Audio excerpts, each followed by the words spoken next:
No one is immune to narcissistic abuse. Their charm, charisma, and intense interest draws so many people in. On this eye-opening episode of Navigating Narcissism, I sit down with Dr. Christine Cocchiola, a therapist and social worker specializing in abusive relationships, who took decades to realize she herself was in a toxic, controlling, and abusive marriage.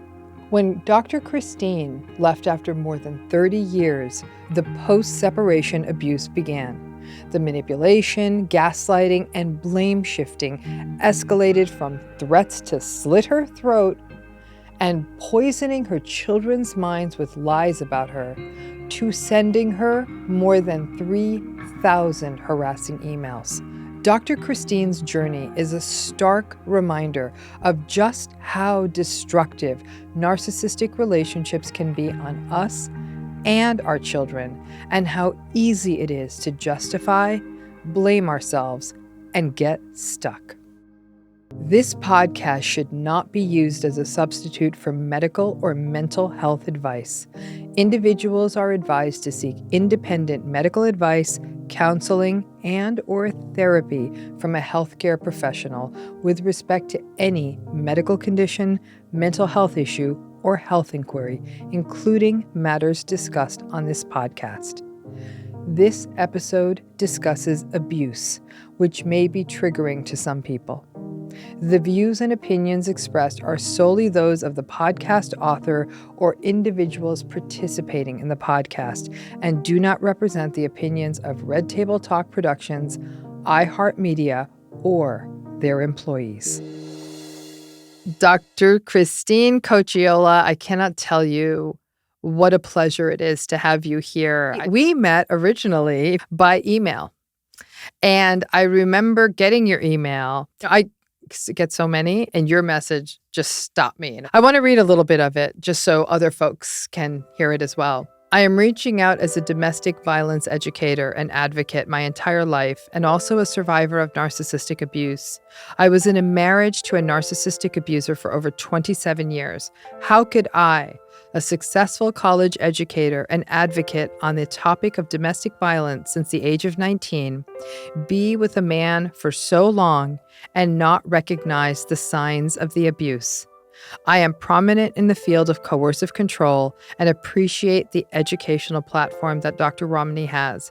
She literally saved my life when I found her on YouTube in 2018, deciding to leave the abuser. And where your email made such a strong impact on me is, I think that the myth out there is that, oh, this just happens to people who don't understand it, who don't get it. And you are a survivor. I'm a survivor. Many other people who are trained in this are survivors. And so many people feel foolish. It humanizes it. When professionals like you and I have gone through it, no one is immune. The red flags are not this big, obvious thing. Your story is so powerful, not just for your lived experience, but for all that you know about coercive control. Thank you so much for having me. I'm honored, beyond honored to be here. So thank you. So let's just start at the beginning of your story. How did you meet your husband? I was only 16 years old. He lived around the corner from me, and I used to run, and he would make remarks about me and say, hey, you, I want to date you. A little bit about my family history. My mom and dad have been married 63 years this October. They met when they were in 7th and 8th grade. They have the most endearing love. And I didn't grow up in an abusive home. I didn't grow up with a narcissist. But we did grow up in a culture of Catholicism. I have 12 years of Catholic schooling, and we were always taught to be kind, forgiving. My mom and dad are always accommodating to people and do go above and beyond to give to other people. I wasn't allowed to date before the age of 16, and now I had this young man interested in me who was kind of cute, and I just fell into the trap that I didn't know it was a trap. What were the early days of this relationship like? Intense. He was madly in love with me. He actually told me that when he saw me running, he pointed and told his mother, I'm going to marry that girl someday. He was 15 and a half. And yeah, so very intense. I became his world. It was all consuming. I would have to sneak to talk to him, meet him someplace. There were just ways that he would say, I miss you so much, we need to talk, or I need to see you. So there was always this very intense desire to be with me and to spend time with me, even if it meant sneaking around and not being honest about it. I just thought that he loved me, and that's what I was supposed to do. So you were young. 16's young. What was your emotional experience like of him being so intense, so obsessive? I think that it vacillated. I think sometimes I almost became addicted to it, that it felt so good to be so adored by someone. There was also this understanding that there weren't guys at high school who liked me. It felt intensely good, but it also sometimes felt overwhelming. There were times where I broke up with him once. I broke up with him several times, but one time, and he literally got on his hands and knees and begged me not to leave him. He said he couldn't live without me. Another time that I broke up with him when I was in college, there was a young man interested in me at college, and I didn't want to cheat, so I decided to break up with my ex, and he basically said he was going to hurt himself and if I left him. So it was very intense. There's intense, right? It goes beyond intense when somebody is threatening to harm themselves or end their lives because you're not going to do what they want. That starts going into the realm of manipulative. But when you're so young, and somebody is saying that to you, if you end this, if you don't want to be with me, I'm going to end my life. How did you manage that? I remember a particular situation where I begged him not to talk that way. I remember one time that I actually did call the ambulance because I recognized somewhere in my logical brain that if he actually intended to do it, I needed to keep him safe. And if I called an ambulance, maybe he would never threaten me again like that. And that is exactly what happened. He never threatened me like that after I called an ambulance. So it did work. But I was in a fog. I would say I was constantly wondering what was real, what was healthy, what wasn't healthy, but it wasn't enough for me to leave. Or there was also this fear or worry that if I left, that he would become more intense. I guess the word I would call it would be persistent to talk to me regularly, of course, before cell phones. So sneaking a phone call in the middle of the night on the family phone when my parents were in the next room. And like, why would I even do that? I did it because I felt like I had to. There was a coercion. You said you felt like you had to. If you didn't, then what? I would disappoint him. I would let him down. He would ask me, how come I didn't love him as much as he loved me? How come I wasn't willing to prove it to him? Do you have another boyfriend? Is this why you can't be around me as much? There was no understanding that we each were supposed to be growing up as humans individually, healthy, instead of becoming mutually exclusive. There was no mutuality at all. It's interesting, your use of language on that when you said he was persistent. The other word that was coming to mind to me is intrusive. It went into this really violating space of constantly encroaching, but you're also noting, and I think it's really important you shared this, I was afraid I would disappoint him. And I think a lot of survivors of these relationships, no matter what age they get in, the idea of disappointing someone is really overwhelming and uncomfortable. So people will say, I don't want to disappoint someone. And in fact, there's many things about this person I really like. I want to understand, Christine, was this all happening before you got married? Yes. Okay. I think it's also important to point out that I had a curfew and I would get dropped off at home, and then he would go out and be with friends. I realize now that he had a whole nother life outside of me. So you got married. Can you give us a little sort of insight into how you got to that place? Sure. So I was in love. I was in love with him, regardless of the negative experiences. I thought he was a good man. He was part of our family. I dated him for 7 years. He couldn't wait to get married. He was very much a romantic. And romanticized our wedding and everything that we were going to have as a life together. And, the week before the wedding was his stag and he never came home from it. So, these are like examples of like, wow, why did I marry this man? But this was a man who cried on the altar. First of all, let's just put a finer point on that. He didn't come home from his bachelor party. Okay? I don't know if you're familiar with her work. It's Dr. Jennifer Fried, who talks about betrayal blindness. That has that flair to it, right? I'm about to marry this man. I think he's a good man. I'm in love with him. He didn't come home from his bachelor party. We're just going to cordon that one off.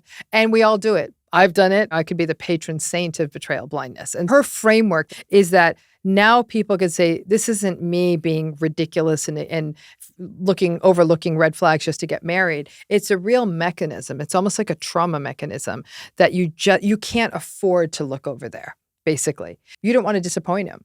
You weren't not going to have that wedding, all of those things. Can I ask you, though, while you were together, before you got married, were you seeing patterns like entitlement and variable empathy and grandiosity and arrogance, the stuff, if you will, of narcissism? Was any of that popping up in those 7 years you were dating? He's a musician, and I would say that he really enjoyed the attention that he received for playing his music. Okay. He is talented, but he sometimes tried to play humble. And, I don't like all this attention, or maybe I'm not that good. So, I look back now, and of course, it's very clear to me. But during it, no. During it, no. Even his not coming home the week before the wedding was more like, I must be crazy for overreacting. I was crazy for being upset about it. There was something wrong with me for not trusting him. And it wasn't until years later, of course, he fully disclosed. Yeah, I just think that I was young, naive, and definitely dealing with cognitive dissonance. But one would argue it's cognitive dissonance, that idea of wanting to make the pieces fit. It was probably the front end of trauma bonding, though after 7 years, we could call it full-in trauma bonding. Somebody who threatens to end their life because you're not doing what they want to do is actually a traumatic experience. I don't think there's any way to soft pedal that, right? There's a terror and a fear. I'm sure you've worked with clients with this. I have worked with dozens of clients who have gone through this in relationships, and they'll say, I'm stuck and frozen because I can't live with the idea that someone would end their life. I would argue you weren't naive. I would say, I don't care if you were 18 or 78. I think people would have had actually a similar experience to what you did. And I want to go back to one other thing here. Patterns you're describing, this sort of humility, if you will, like, I'm not so great. And, as well as the abandonment stuff, don't leave me. That's actually more in line with vulnerable narcissism than grandiose narcissism. That's the pattern everyone misses. We don't see the big, preening, pretentious, look at me. It's very much this, woe is me. But then there's still the manipulation of you're overreacting, which is gaslighting. So you get married. What was the day-to-day, in and out, daily stuff of marriage like with him? And I would say that overall, it seemed pretty smooth before children, except that I look back now and I recall he would go out and then not come home until very, very late when he was out with friends. And I would be worried about him, ready to call the state police and say, where is he? It's 3 a.m. And he would say I was overreacting. I would say that he definitely, I ended up finding out that he had a porn addiction, and still stayed. I think that's like probably the pattern, that I would find out something and then I would eventually forgive and move on. I appreciate you reframing that naivety, because I think you're right. Beyond naivety, it is this desire just to make everything be okay.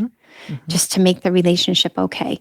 So I would say anytime there was a major event, whether it was getting to the airport or traveling to go somewhere, there would always be some kind of drama. There was always some kind of an argument or something. There were definitely arguments around birthdays. There was a pattern of something being ruined.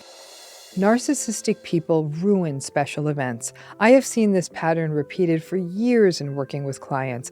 It's almost as though these special events either make the narcissistic person uncomfortable because they're not the center of attention, or because there's a certain loss of control when that person isn't in charge of the emotional agenda for the day. We tend to minimize the actual harm done by this dysregulated behavior and often blame the person whose birthday is being ruined by labeling them a child for caring so much about their event not going as planned. Things didn't always go smoothly, but I would say that there was enough good that I was able to forget the bad. That right there, you just sort of defined the trauma bond. Bingo, that's it. Right? There was enough good that I could forget the bad. And it's amazing how little good a person needs in one of these relationships to forget the bad. Yeah, I mean, I feel like he almost got worse with time. Mother's Day would always be disrupted in some way. There was never just an opportunity to have a wonderful, peaceful day. Holidays, what time do we have to be to your parents? And then it would always be me waiting for him to be ready to go to an event. Let's say socializing with friends. There was always some problem with it. It was either it wasn't the right weekend. And one time I had a party at my house and he knew about it. And he came home and I was getting the house ready. I'm running around, getting, the yard ready. It was kind of an inside party, doing everything to get everything ready. He said, "You know what? I don't really remember saying that it was okay to have this party, and I can't believe that you're having." And he left. He left when guests were arriving. And then he came back at about 9 p.m., showed up and pretended that everything was okay. It felt like I was constantly being punished. Living in it, I didn't see it as punishment. But now I see it as punishment. I lived in a life where there was so much to manage because I had to always, it was eggshells all of the time. This is somebody who was entitled, not communicating with a spouse or partner when you're coming home at 3 a.m. And then your concern was worry and then being gaslighted. That's abusive. The whole things like the party, leaving in a petulant sort of tantrum and then rolling back in as if nothing happened. It's as though that's like page 3 out of the vulnerable narcissistic person's handbook right there. That's exactly the kind of play we'd see, that sort of sullen, I'm not staying. I didn't say you could have this party. And then showing up, however he sort of regulated himself in those hours, coming back like nothing happened. The nothing happened part, also gaslighting. So this was difficult. And then you had kids. What happened then? So what I realized when we had children, I realized that I was replaced very quickly. So I went from being his everything, his queen, to being now the children replaced me. And it's a beautiful thing. Try to tell another mother that your husband is giving your children way too much attention, that he doesn't want to spend any time with you. What does another mother say? You're lucky. You're so lucky. He's so good with the children. And the reality is that we no longer did anything together anymore. They actually started to fill a greater void for him. And I was just there for maintenance. I was the one who drove them everywhere. I did all the school meetings. I went alone to all of these things because he was too busy to do any of these tasks. I think for that, I'm grateful because it created this space where my kids and I always had this connection, because little did I know, and by the time my children were 9 and 10, he was starting to indoctrinate them against me. I mean, I would make dinner and he'd say in front of the kids, "Did you cook this? This is disgusting. I'm not eating this." In front of the children. It's interesting. For the so-called devoted father, you would think then he'd want to go to the school meetings. He would want to sort of be that devoted father and learn about school and all of that. What I'm hearing is that the kids were a better source of narcissistic supply. I think so. In our relationship, I ended up working at least one full-time job all of the time and one part-time job, if not more. I was the one who was contributing most to the family income, to the family finances. And so when I was working nights, he would be home with the kids and enjoying them. And he was the fun dad. He was not the person creating structure, but he would get them to bed on time. And he just loved the attention. They adored him. So he was all about the kids. You're working 1.5 jobs. How did he view your career and your accomplishments? So it's interesting that you asked that because he really minimized what I did. My daughter had actually at one point mentioned wanting to be a social worker, and he said, "Oh, you never want to do that. That's not a good job," right in front of me. Those are the types of minimizing conversations that would happen in our home. And so, I just was meant to go to work and not necessarily talk about it. I was creating programming in the early 90s regarding child sexual abuse trainings for the state of Connecticut. And he was not at all interested, did not care what I was doing. Were you the primary breadwinner? He works full-time too. He's actually a school guidance counselor, and he's been doing that for years. But I was the one contributing more to the family finances, and I was the reason why we were able to go on nice vacations. I was the reason why we were able to buy that car. So it was financial abuse, but different. People don't think about financial abuse as being, as my brother would often say, I was the cash cow. Well, it's interesting. I see where you're going with that, is that when we think of financial abuse, we think of a narcissistic person or a controlling person having all the money and then isolating that person financially, taking away credit cards, monitoring their spending, making it so that they don't have any discretionary income. In your particular case, it was really exploitative. Yeah, so even though I was working extra and saving more, I was also like never allowed to get my hair done professionally or get a manicure. Then as the marriage was going on, I'm hearing the themes like the gaslighting. As the kids are getting older, he's actually now sharing with them things that would really put a wedge in your relationship with them. Were there any other things happening that would shed light on how toxic, how unhealthy it was? There was infidelity, and I thought it was only one time. The issue with the infidelity is that it was with someone that we were friends with, that worked at our children's school, and then said we would get better and we were going to go to therapy. And it was always this thing, whenever we talked about going to therapy, it would be like, well, I can't go every week. He would commit to every other week, or he would show up late, or he would say, I didn't tell him about the appointment. There was always that type of manipulation going on. And I'd be running around saying, here, let me show you, let me show you, I did tell you about this appointment, and that's why I'm here waiting for you.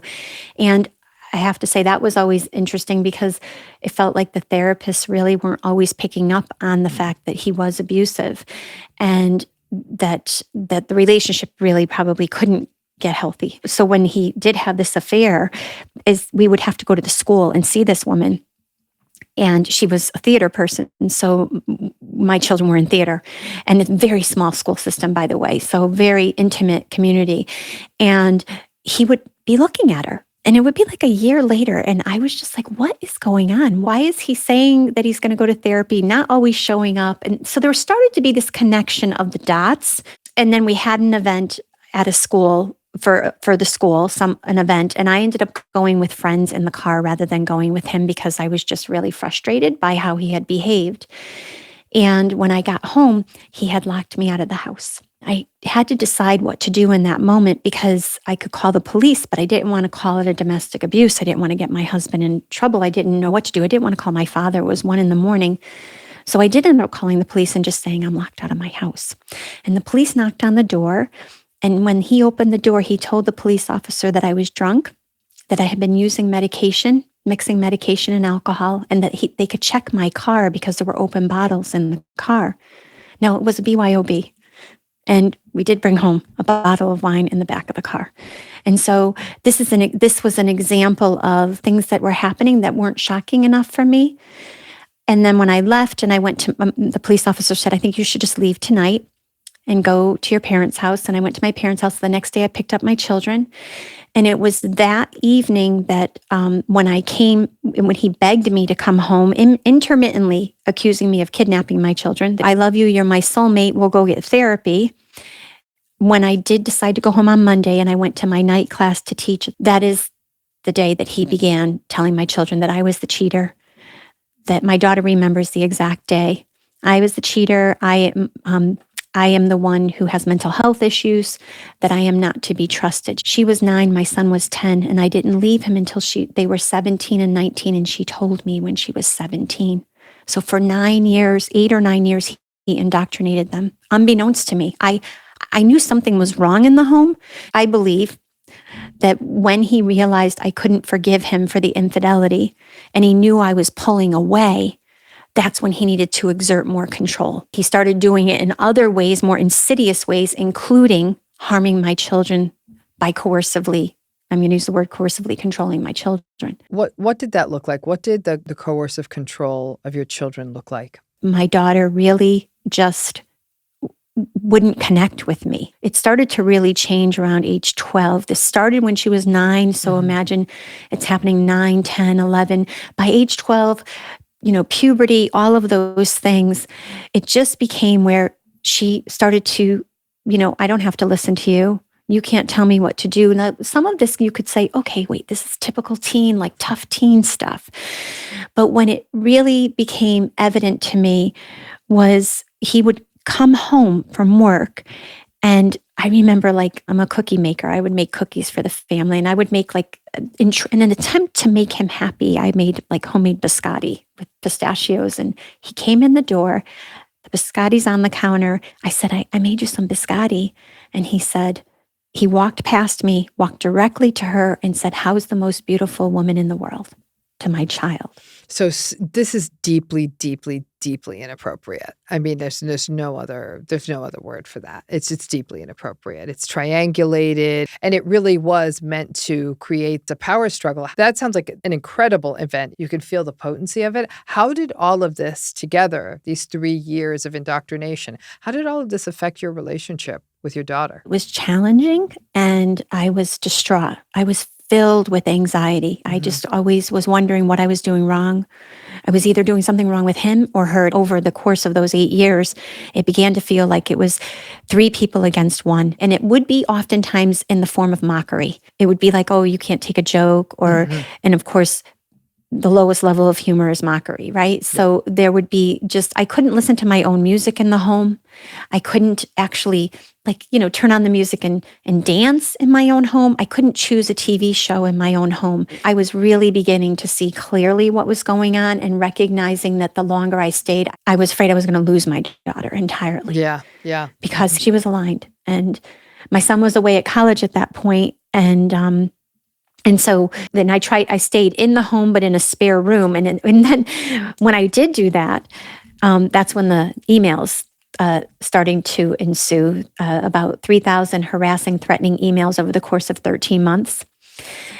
Intermittent. Thankfully, I knew enough by then because of listening to people like you not to respond. But there were about 10 a month that were, you're my soulmate. Please don't leave us. Please don't leave our family. And then the other 200 some odd emails were, you're unlovable. Everyone will know who you are. Your children will never love you. And he knew that if he talked with me about my children, that would be the most heartbreaking. I had, of course, shared with him my concerns about my daughter and why we weren't close and what was wrong with our relationship.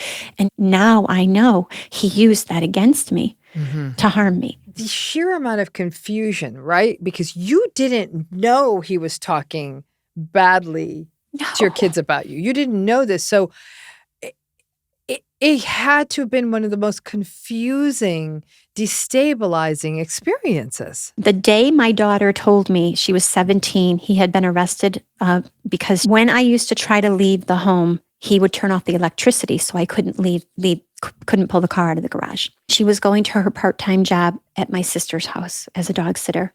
And he hated that she had anything to do with my sister. One day he turned off the electricity in the garage so she couldn't go to work to my sister's house.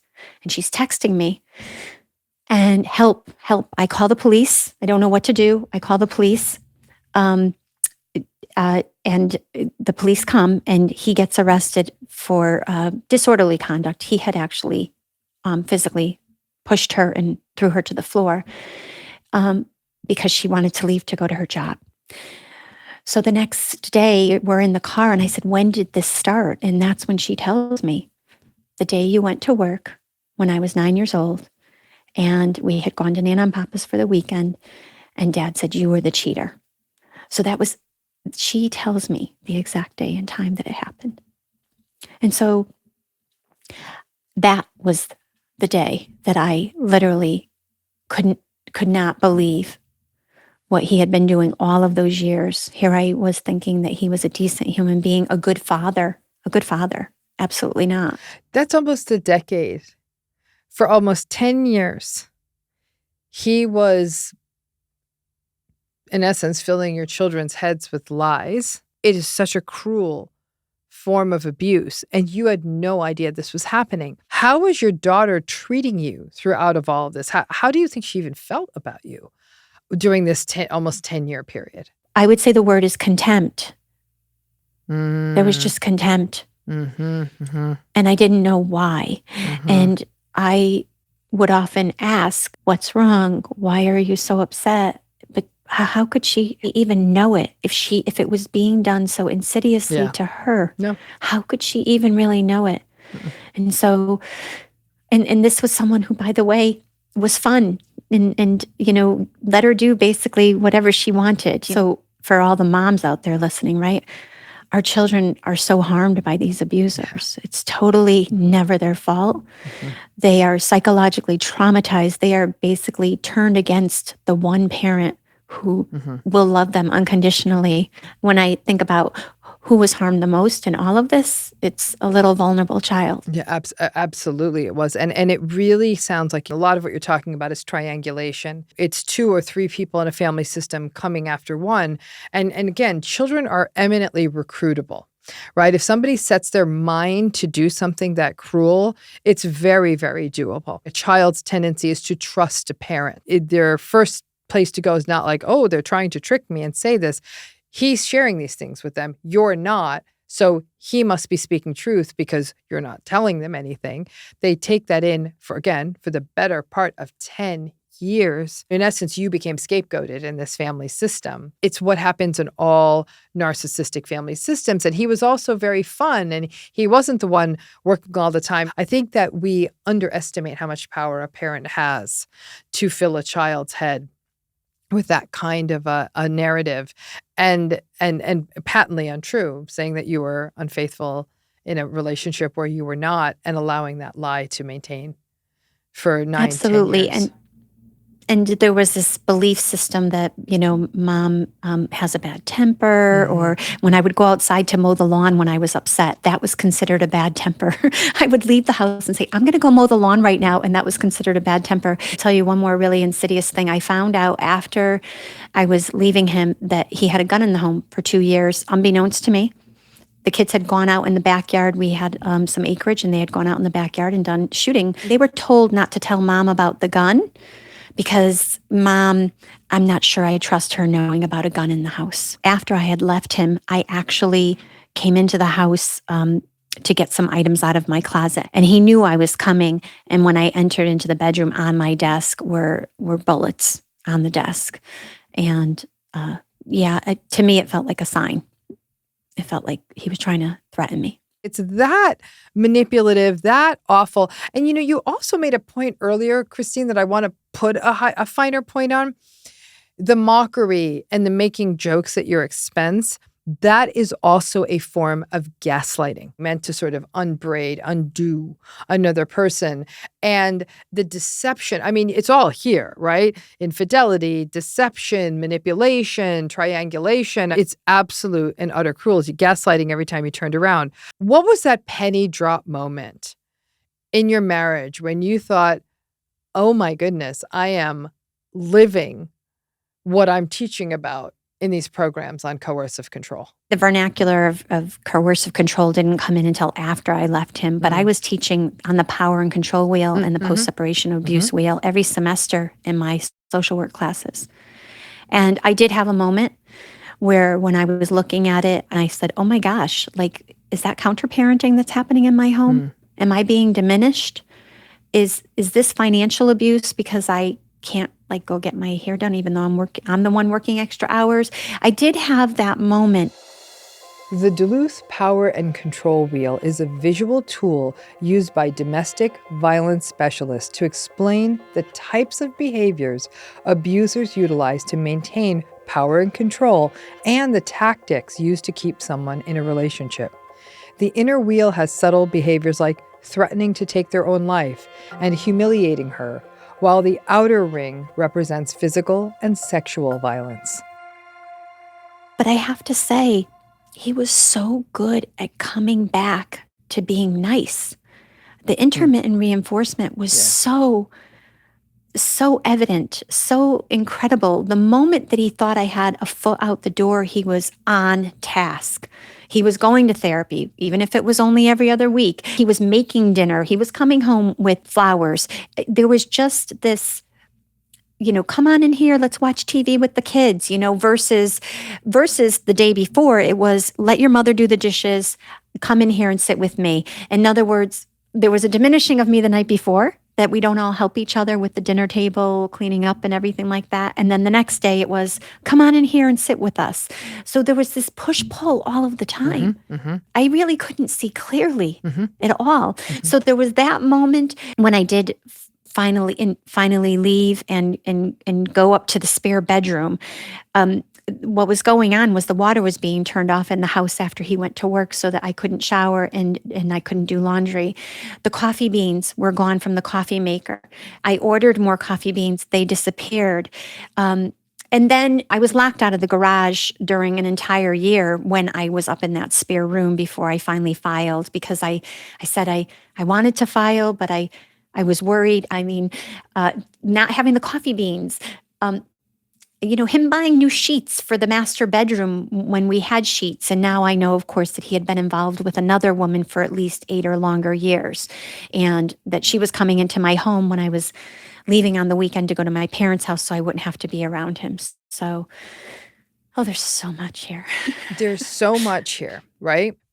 But some of these patterns, the turning the water off, the turning the electric off, the removing the coffee beans, this is textbook coercive control. It's the manipulation. It was basically, I'll show you who's boss. You're not taking a shower. You're not making coffee. You're not leaving this house. It was controlling these kinds of mechanisms. This is what coercive control looks like. The examples you give are so in your face. There's 2 other big things you're talking about. First of all, 3,000 emails in a year. That's 10 a day, right? Sounds like lots of them were bad, and every so often there'd be some that were good and welcoming. And that was his behavior. Everything you're talking about, Christine, is all trauma bond, right? This is why people get stuck.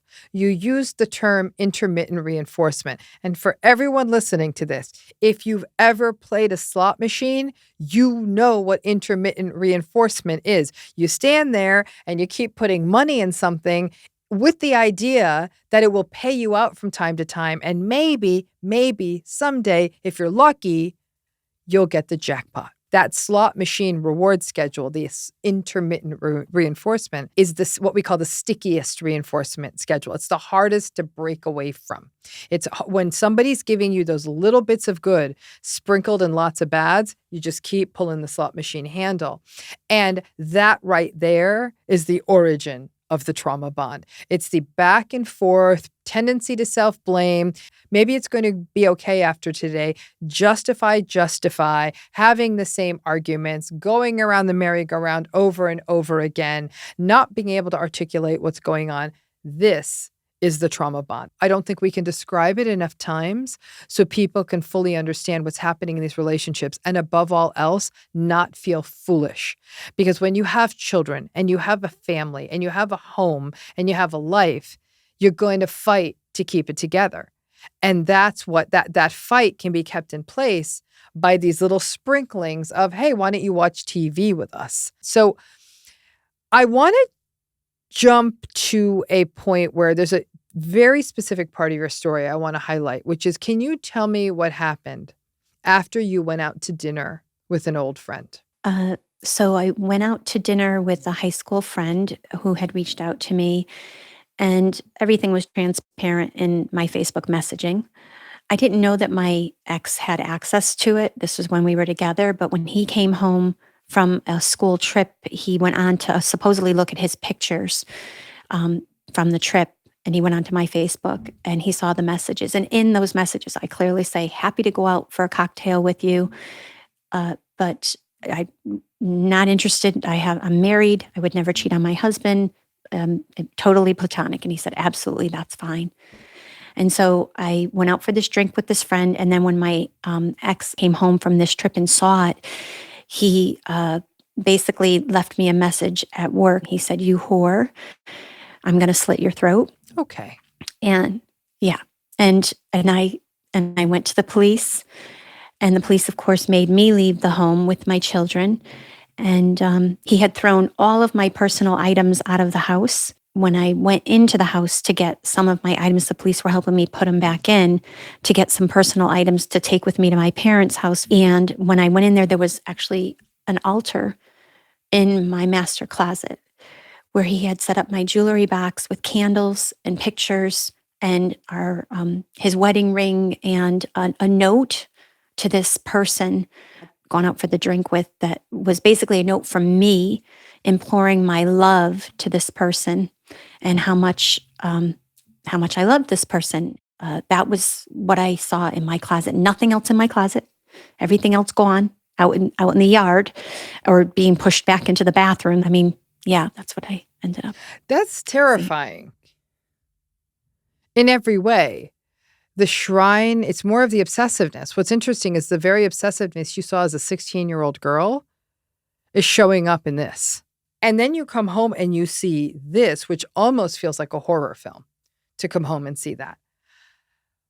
Emotionally, Christine, what was happening for you? I think there is this, I don't know what it is, but it's a problem really believing that someone could be that evil. I stayed with him after that. Mm-hmm. He begged me. We went to therapy. I stayed with him for about 4 more years. So what is it? You know, I tell my story because I don't want victims to feel shame. Yeah, no. Mm-mm. But the reality is I feel a little bit like, what the heck? What else did he have to do for me to actually leave? The post, as we all know, right, the post-separation abuse intensifies. Mm-hmm. And we know that about coercive control. 90% of victims of coercive control have an intensification of that coercive control when they leave. I think in general, I want to believe the best in people. I didn't want to believe he was a horrible person or that he could be a horrible husband or a horrible father. But he really is. I don't think anyone's going to disagree with you. If we were to be very clinical about this and take apart what was happening here, this was a person who was incapable of not being, for him, a relationship was fully about control. It was about dominance. It was about power. It was about validation. And it was about entitlement. That's what a relationship was for him. That's it. However, he's also very, very thin-skinned. And that thin-skinned quality, becoming really reactive when there's any perception. Here, this is a guy who's cheating on you with somebody in your small community, right? No problem there for him. But he perceives you as doing one thing, and it is this completely dysregulated reaction. Again, that's that thin-skinned nature of this. I think every time somebody has an experience like this, is this evil? What is this? It's really these dynamics, and they simply don't work in a human relationship. They don't. They simply don't. It's that simple. We don't even have to dismiss the person entirely, saying whatever it is you are, you can't be in a relationship with another human being. Is you don't have the apparatus for it. Because relationships aren't about power and control. They're supposed to be about collaboration and respect. What I want you to do, though, because we've been floating this term around a lot, I just want to make sure everyone's clear on it. Could you please define, Christine, coercive control? Yes. So coercive control, I think a simple way to define it is to say when one person has power over another person in a relationship, and it's a pattern of one person having power over another in a relationship. The goal of the person, the coercive controller, is to diminish another person's autonomy, their agency. The tactics I use are psychological abuse, like gaslighting, manipulation, intimidation, isolation, legal abuse, financial abuse, certainly could be sexual abuse, and use of the children as weapons. You can correct me if I'm wrong here, Dr. Ramani, but because these people only feel okay in life if they have control. Correct. They need to have power over others in order to feel secure in themselves. Correct. So coercive control, I see it as the foundation of all oppression. When we think about judicial systems, when we think about criminal justice systems, when we think about racism, genderism, all of these things. But in an intimate relationship, if anyone treated me this way outside of my home, that person would have been immediately seen as someone who is harmful to society. Yet because it happened in my home over and over again, I had therapists diminish it. I had police diminish it. I had a judge, basically reprimand me for going back to get the title of my car because my ex had my car tracked. The reality is that it's an oppression that we see happening in all systems. And our most vulnerable, my area of interest is the impact on children. Because Child Protective Services doesn't really look beyond a violent incident model, right? Or maybe a sexual abuse if a child discloses. But the reality is all of these abuses are based on power and control. And it is a psychological manipulation that is so harmful to the developing brain. So I was an adult when this happened to me. I was a relatively well-adjusted human being. Imagine children when this happens to them, that how harmful this is, that no system is recognizing this. I don't even have words to the level of I guess, rage, sadness, whatever it is, that the systems don't recognize how harmful this is to children until we begin to recognize that coercive control is inflicted on everyone in the family system. Thank you for also elevating coercive control to understand larger dynamics in a society, because I've always sort of simply understood coercive control as using menace and fear and isolation to control another person in a relationship and rob them of any autonomy in that relationship. Basically, they cannot leave. What was really nefarious about what you went through, though, was your coercive control was paired with these good days. And that's when it's the most toxic, because it keeps skin in the game, really. You connected coercive control with post-separation abuse. Could you share with us how you sort of define or how you conceptualize post-separation abuse? Sure. So I think it's really important that language matters, right? And that I think we have to look at coercive control as the umbrella term. So under coercive control is post-separation abuse. Post-separation abuse isn't separate. It's under it. Coercive control is inflicted in a variety of ways. And the reality is that it happens pre-separation. And it certainly happens post-separation. And it actually intensifies oftentimes. When a victim leaves, she's more at risk of harm. And so are her children, because this is about, how do I continue to retain control? And if I can't have control of you in my home, I'm going to figure out another way to have control. And so to your listeners, anyone who thinks they're being tracked, you are being tracked. Yeah. Because the reality is that is a way to control, and it's so easy to do today. So this post-separation abuse is really a further infliction of coercive control, but by creating it in a space where it's no longer just in our home. And I would say that, just as a little aside, when my children came home because of COVID, everybody came home and they had to go between my little apartment and the beautiful home we had built up the road a few miles away. And he couldn't stand that they were coming here. And so what he would do was hide the keys, turn off the electricity in the garage, because he did not want them spending time with me. That's post-separation abuse. That's a further infliction of coercive control on the children to harm me. And so really, the end goal is to harm me, but who is he harming in the interim? Of course, the children. I really like what you're saying here about coercive control, that it's an umbrella. I want to share with you how impactful you've been in my work, because I've been someone who has been guilty of using that term high conflict divorce, high conflict relationship. And I absolutely thank you for shifting my use of that language. And I was actually giving a talk over the weekend to a large group of therapists. And I said, everyone, we're going to tip our hat to Dr. Cocchiola. You framed it so beautifully. when you said that when we call it high conflict, we're sort of pathologizing the other individual who's actually not behaving in a conflictual or abusive way at all. They're being abused, and putting the entire relationship under that frame is it's almost as though, well, we can feel better about this if we say they're both a mess. And you said, no, this is post-separation abuse, to recognize the directionality. So I think language does matter. And so by calling it post-separation abuse and not using the term high conflict, that's actually a really, really important distinction to make. But Christine, what I keep hearing is that people do not want to consider emotional abuse, even therapists. Listen, if cops don't want to get it, I get it. They don't get trained as therapists. Mm-hmm. Judges weren't trained as therapists. But people who were trained as therapists, and in theory on trauma, who are not willing to see emotional abuse in a relationship for what it is. And in fact, there are some real finger-wagging therapists out there saying, be careful about using the word toxic.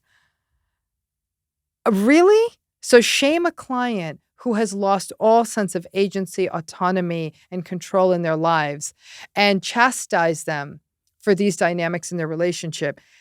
This work is so important. The work you're doing is so important. You actually mentioned that COVID helped your relationship between you and your children. How did that work, and how are they doing now? Thank you. Thank you. COVID was so awful for so many people, but for me, it brought my children back home to me. I was able to, what I realized, Dr. Ramani, is that I could not be their mom in this home anymore. I had to be a therapist. I literally had to create a space where even if there was contempt or there was a snide remark, I mean, I would have someone come home and say, Dad called you a sociopath again, or are you sure you never cheated on Dad? Because he says you always cheated on him. And so I learned to respond to them in a way that was calm and attuned to them, and would basically acknowledge what they heard, but also be like, I'm sorry you heard that, that's not true. And be really clear about what was true and wasn't true, but not be defensive. And that was super hard as a trauma victim, by the way. Here I was literally reeling from this, financially decimated. He had taken everything from me, including the home, and now trying to ensure that my children had a safe place to come home to. And so what ended up happening is that he so badly did not want them around me that he started to coercively control them during COVID. And eventually they started to see it clearly. Unfortunately, we never got access to many of our personal items in the home. My children, my son's Thomas the Tank Engines, my daughter's Barbies, all of these very precious things that I had boxed up and labeled. He took everything. He had 8 cameras up in the home. 8 cameras up in the home while I was living there at the end, and he kept them up when the children were living there because he said, your mom might break in and steal things. I don't trust your mom. So my children were living in a home that when I said to my son, can you go into your sister's room with a black garbage bag and just grab as much as you can? My son got a call from his father. Put the bag down. We have to really look through the lens of children and understand that their experiences are like ours. To expect our child to say, I never want to talk to Dad again.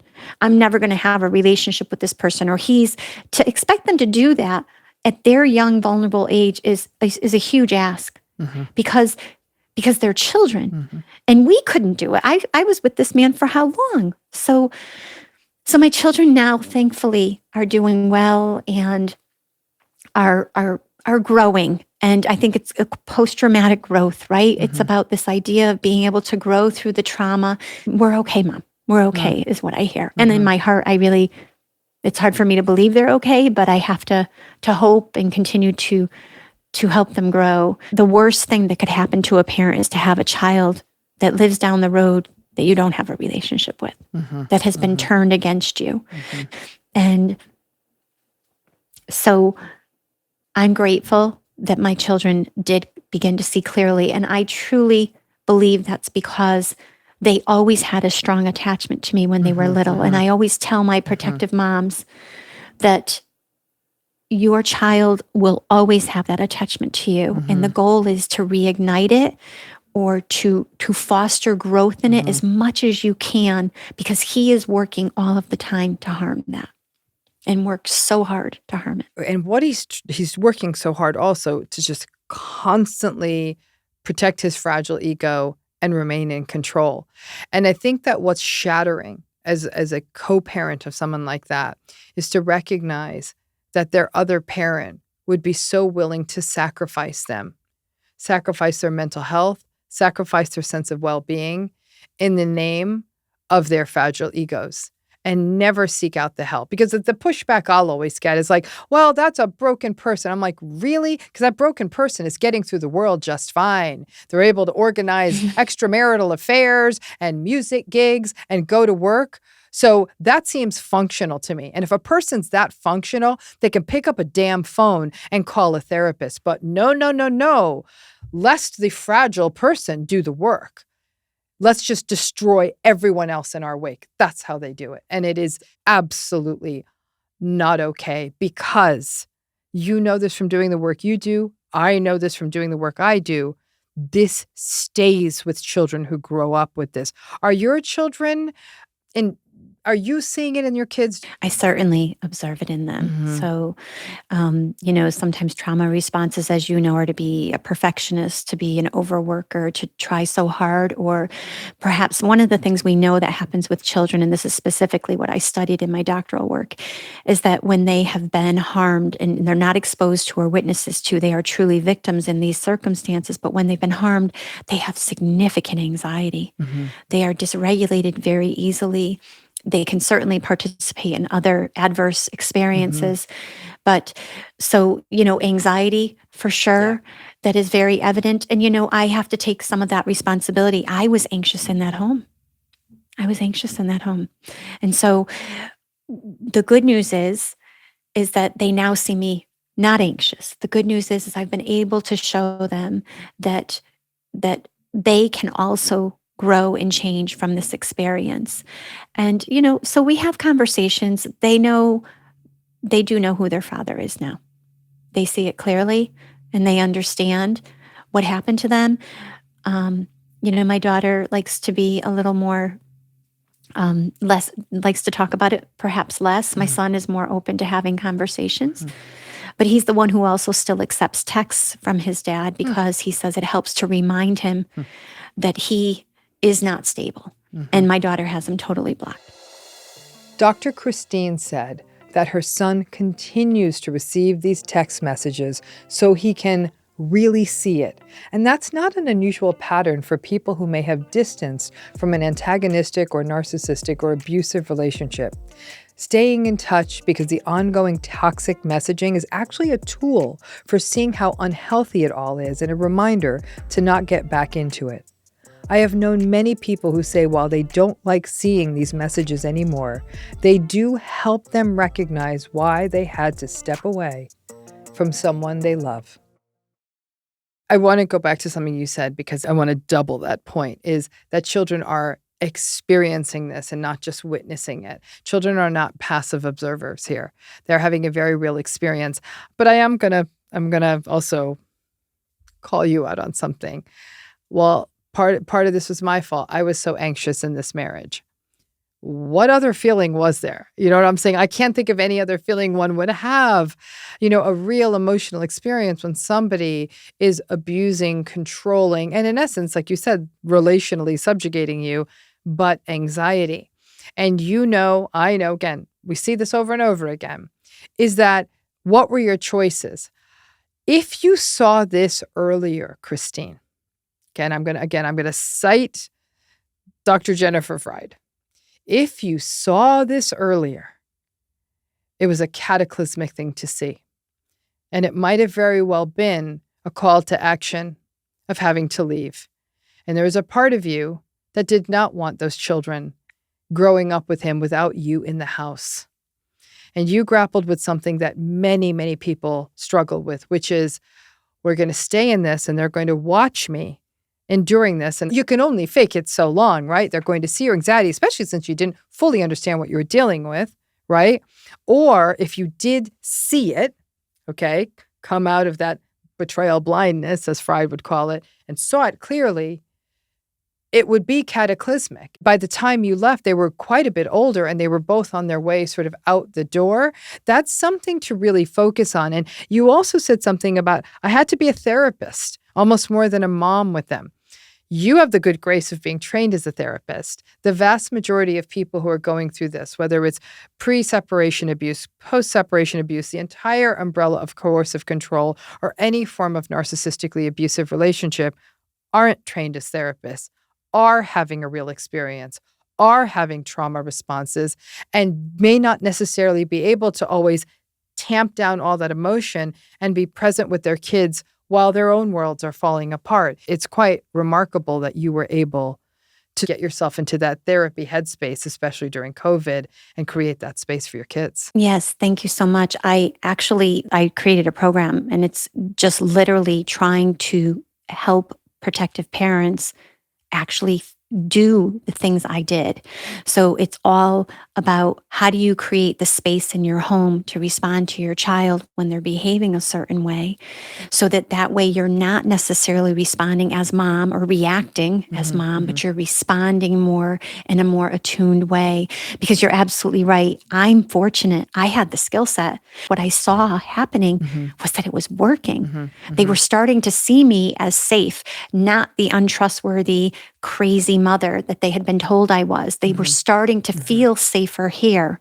And that was my saving grace, to be honest with you. How can we find this program that you've created for parents? Yeah, it's on my website. It's Coercive Control Consulting. And I actually just started a foundation because I have so many moms who are, what happens in domestic abuse, of course, is financial decimation. I just started a foundation so that people, I'll have more money for scholarships. I've been giving away scholarships, but, certainly the idea that our children are experiencing basically what we've experienced. Yes. And so they're just so vulnerable and needing as much support as possible. Absolutely. I would say the vast majority of survivors of childhood coercive control and narcissistic abuse, what we tend to see there is anxiety and inaccurate self-appraisal.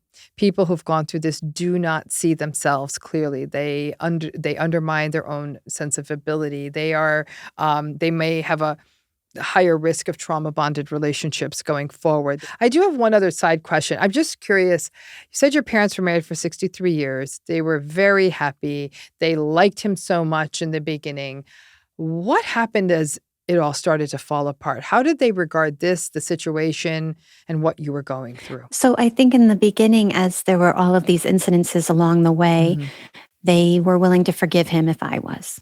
They just, again, wanting to keep peace, But towards the end, when things were really evident and I was living out of the home most of the time, living at my mom and dad's, my mom said something pretty profound to me one time as I was laying on her lap sobbing. Couldn't believe all of the horrible things he was saying about me to the kids and in emails. And she said, the girl I know is much stronger than this. And the girl I know knows she needs to leave. And that was a moment for me where I always say to people, if the post-separation abuse hadn't been so bad, if he had not gotten so, and it just became so bad that had it not been so bad, I probably would still be with him. I couldn't agree more. And I think that the foreshadowing of that was there from when you were 16 years old. The very guy who said, if you ever leave me, I'm going to end my life. I'm going to kill myself. That was already giving you that tiny seed of what would ultimately become this post-separation abuse. That's what's so, extraordinary and unsettling about a story like this. And I think that the post-separation abuse landscape is something everyone needs to understand, because people will often look sideways at survivors saying, you didn't leave, you kept going back, how bad could it have been? Not understanding that a lot of people are trying to avoid something that's catastrophic if they were to leave. And that kind of sort of bargain with the devil is one of the most difficult things that people simply do not understand. We're trying to bring awareness here, and you are too. To that end, you are an expert in this, and you train and educate people about this everywhere. What are some tips you have for our listeners if they're experiencing coercive control in a relationship, either pre-separation or post-separation abuse? I think that one of the things that helps, a word I came up with, I call it re-traumatization theory.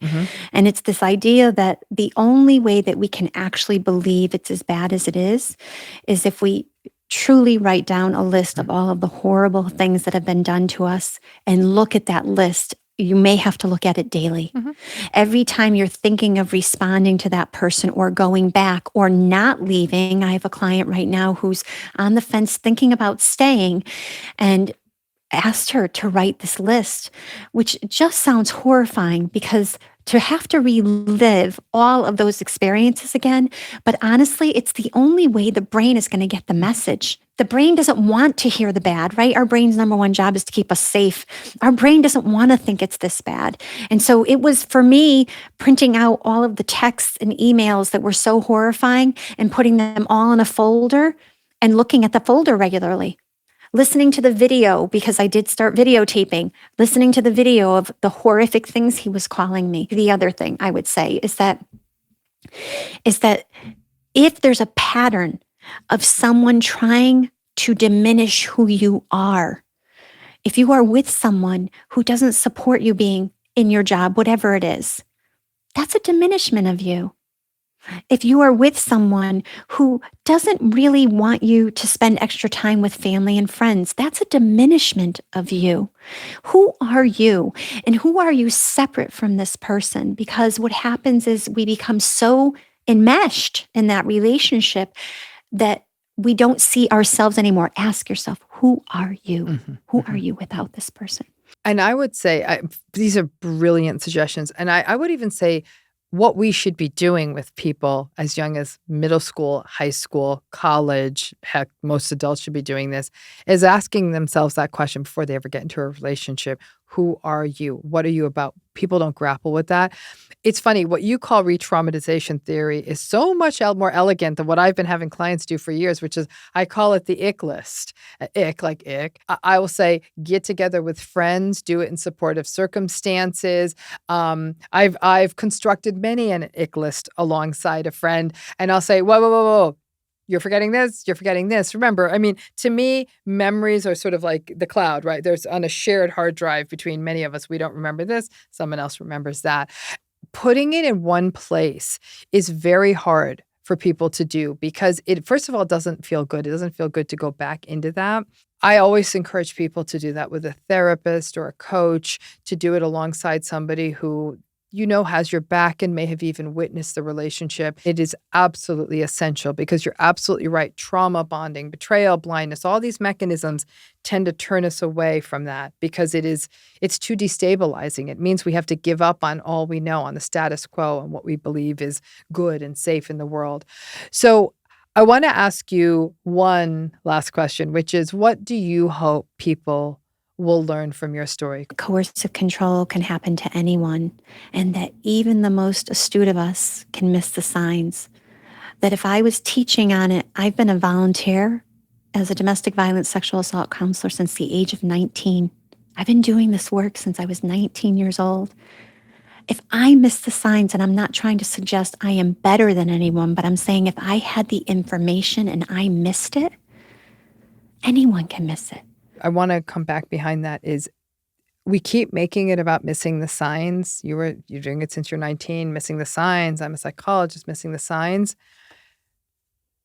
I think it's really important that we stop talking about missing the signs and make it about understanding the processes. Because it's not about, I missed that, because missing it, that puts the responsibility on you. The process, to understand you're getting sucked into something where your nervous system is taking you also on a bit of a ride that's happening almost under the level of consciousness, that's a whole different game. So I really, I cannot thank you enough for sharing a story that is so vulnerable, that is also so powerful and reminds us. I mean, I look at you, to me, you're a peer, you are successful, you are smart, you're intelligent, you're beautiful. We look at you as someone that this doesn't happen to. And that's the mistake. This can happen to any of us. And so putting yourself forth and not only sharing your story, but continuing to educate people, which can't be easy every day. It takes you back into a really difficult place. And having raised two amazing children despite this is also a story of hope, Christine, that people can go through all of this. These things do shape us. And in your case, it still led you back to a wonderful relationship with your children, and you just held on tight. So I think that that's also a really important thing for people who are in the middle of the storm to hear in your story. Thank you. Thank you so much for having me. I appreciate the ability to have this platform to talk about it. It's been an absolute pleasure. Here are my takeaways from my conversation with Dr. Christine. First, we desperately want formulas. Who is most at risk? People from families with narcissistic parents? People with trauma histories? The answer is actually everyone. Dr. Christine had parents who were happily married for 63 years, and she grew up in a stable household and a culture of kindness and forgiveness. Subjugation in a narcissistic relationship is the idea that a person becomes overtaken by the narcissistic or antagonistic or abusive person. And in this process, your identity and sense of self get lost. Once that happens, the tendency for self-blame is magnified. Dr. Christine also said that she was afraid of disappointing someone, meaning that instead of seeing her boyfriend's behavior as intrusive and excessive, she would not push back for fear of disappointing him. That worked in her family, but it was dangerous in this relationship.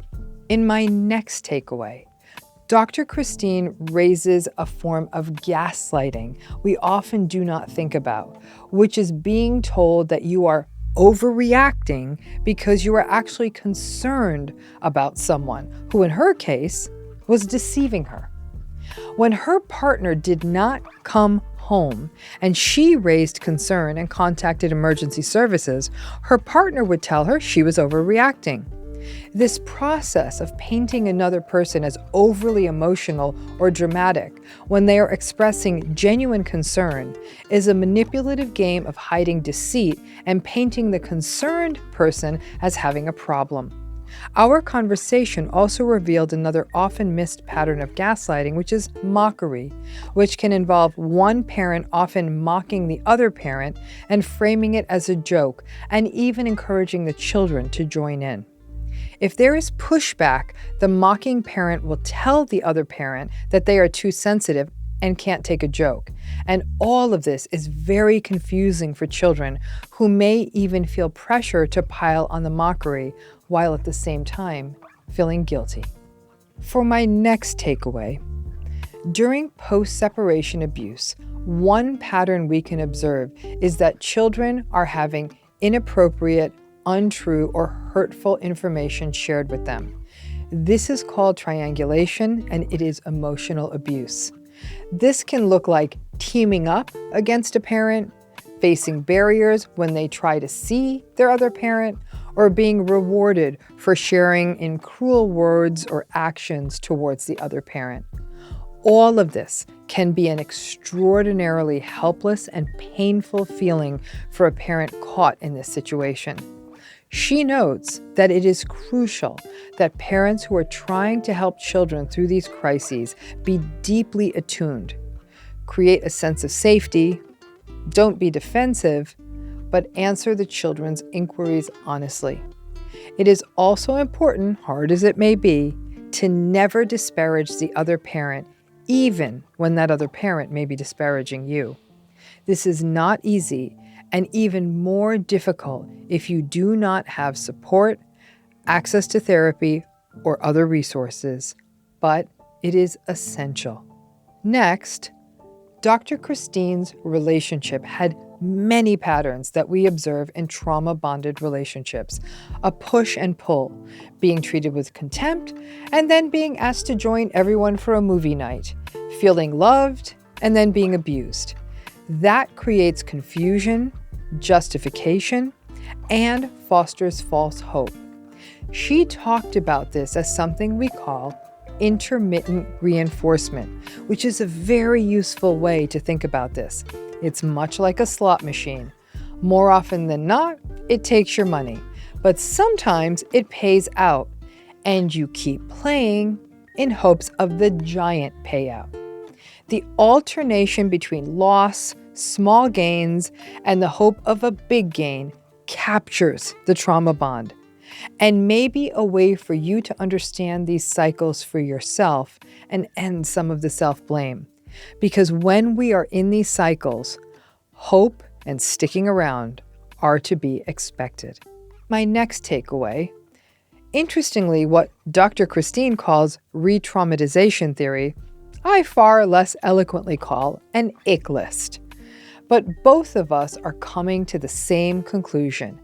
Everything we know about trauma bonding, cognitive dissonance, betrayal blindness, and euphoric recall all point to the likelihood that you will forget about the bad things that happened in a relationship.